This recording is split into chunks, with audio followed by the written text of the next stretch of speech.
Welcome to the bold analysis, ladies and gentlemen, and thank you very much for your continued support in this channel.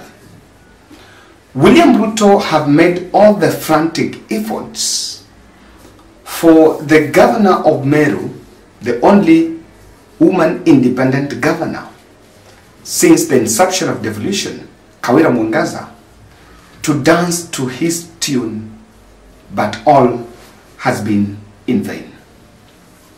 I am speaking about this and I'm making that remark in reaction to the latest drama that ensued in the Meru County Assembly, when the governor was making her first maiden inaugural speech in the county assembly as the governor, officially opening the county assembly, and the MCAs walked away complaining that the governor had been sidelining them and had not been giving them attention, and in fact they tried to reach out to the governor, all in vain.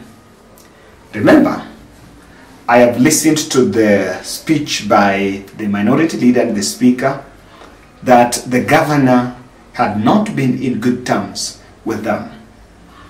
In this video, I will tell you what exactly is happening in Meru. And it's not about animosity between MCAs and the governors, even though I understand that MCAs sometimes push personal selfish interests. But it's all about what's happening from the William Ruto's calls. Kindly subscribe to our channel. Click the notification bell and like our video. Today is 19th, 3 days to the end of our challenge, 50 shillings challenge, towards the purchase of one extra camera to help us as Team Bold in facilitating the exclusive interviews that we introduced in the channel. We are short of the target. I think now it's only around 20,000, and we are reaching out, and I'm reaching out to you in a special way.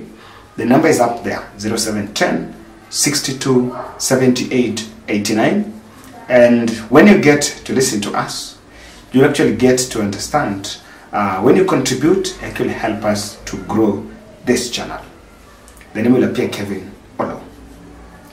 These members of county assembly are blackmailing the governor, and they want to side with the governor. I've listened to her line of thought. She's saying that instead of MCAs focusing on the legislative agenda, they seemed to be focusing on the relationship between Kawira Mwanga and themselves, and maybe the relationship between the two. And they have set the ground to blackmail her over two issues that are emerging. One is the passing of supplementary budget to support her agenda, and number two is the vetting of the county the county executive committee members that were also picked by the governor. And that is where the bone of contention is coming from. You will just get to understand.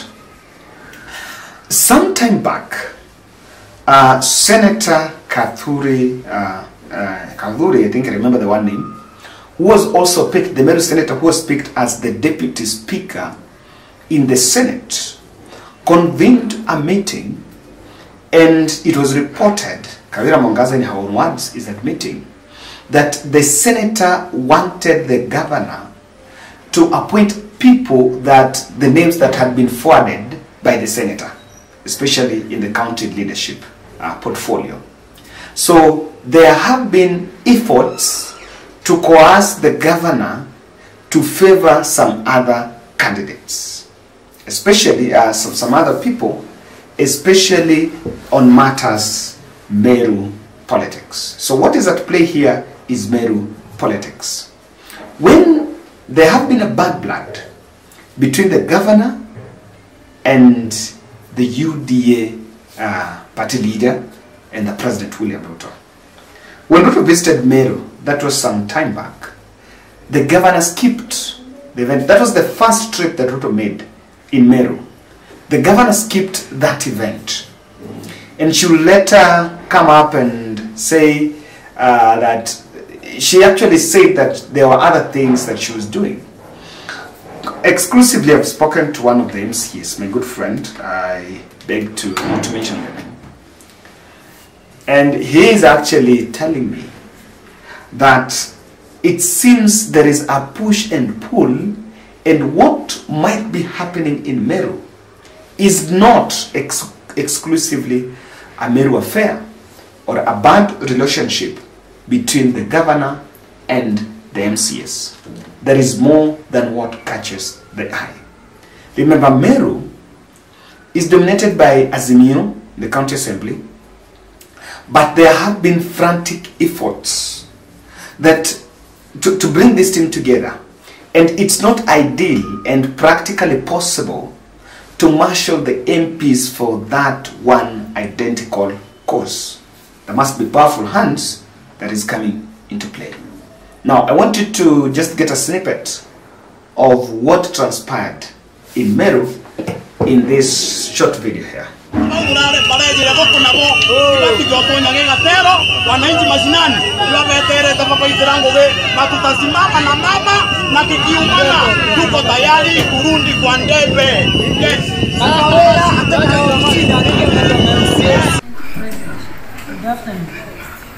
It is an honor and privilege to stand before you, Honorable Speaker and Honorable Member of the Assembly, and address you as the Governor of the great county of Meru. Indeed, this is the team that people of Meru County have placed trust into sector to steer the development agenda of the county in the next 5 years. Let us seize this moment and make good our promises and manifestos that we share with our people. That is a snippet of what transpired in Meru. Let me tell you, William Ruto is determined to control Meru. And he has tried made efforts to drag the governor close to him, but the governor is still holding her ground. And what is causing the problem here is a backlash of strategy by William Ruto to control that county government. And someone will say, what would he want? There are many people that are in UDA, that were promised, and not all of them can be accommodated in the national government. What Ruto would want is to entrench people that subscribe to UDA party in the county government of Meru. And he would actually want to use the county governments as a soft landing to accommodate members, people that maybe are in UDA party, but are feeling like they've not got the national cake. And that is why the good senator might have been used by all powers to influence, rather to inject people who are fronted by the William Ruto's UDA party portfolio. So that the governor will not be a person of her own, herself, and she would actually have to bend to the law, to bend to the pressure. And there have been reports that before even the governor picked the members of her cabinet, she really received calls and influence from different quarters in terms of favoring other people. This normally happens in leadership. So what we are witnessing in Meru is not a problem within the county assembly. It's not just a shallow aspect of Senate, of MCAs wanting to meet the governor. But keen to my interest, that aspect of controlling Meru is very critical to William Ruto.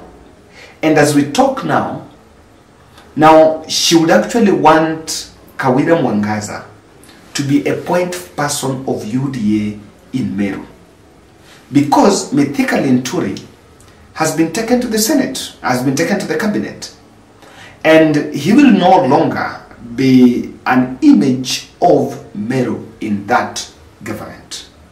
And because, and even if you use him, it will not be so much influential, because the governor is entrenched, the governor is grounded, the governor is interacting with the Meru voters on a daily basis, and it will be a more positive impact for William Ruto to get to work and closely with Kawira Mwanga. So it's purely Meru politics issues, strategy to control Meru politics. They don't have Peter Munya. Kiraitu Murungi is nowhere close to influence in Meru, and I think politically he seems to be heading to retirement. I think those are politicians that will just exit the stage that way, and maybe it might not be easy for them to resurface again. But the one aspect that Kawira Mwanga is, one of the other things he's also fighting, is that Kenya Kwanza would want to bring her in the fold to increase the tally, the number of women governors around deputy president. It's just for cosmetics. And that's why I can tell you that William Ruto, leave alone the William Ruto the president, there is William Ruto the president, who is also William Ruto the politician, wants to get that optics right. Now, majority of these people, MCAs, are from Azimio. Could it be that the forces from the top layer of Azimio is influencing? I dismissed that on the grounds that Raila is not even in the country. President Uhuru Kenyatta doesn't seem to be interested in the political activities in the country. It is purely an internal affair between Kawira Mwanga and the UDA team. So, could be that the president wants to win these MCAs. And I think it's wrong. I am one person that say this. For the MCAs to execute their mandate well, they don't need to be friends with the governor. Because if anyway, that friendship, it curtails, it cuts their audacity and the threshold, their capacity to question the governor. It erodes that goodwill in questioning what the governor gets right and what the governor gets wrong. Mostly when the MCs are pushing for a good relationship with the governor, they're actually looking for perks, favors on how their issues or their affairs can be on the table. That's my point. And people from Meru can also tell us what exactly is happening in your Mira, beautiful county of Meru.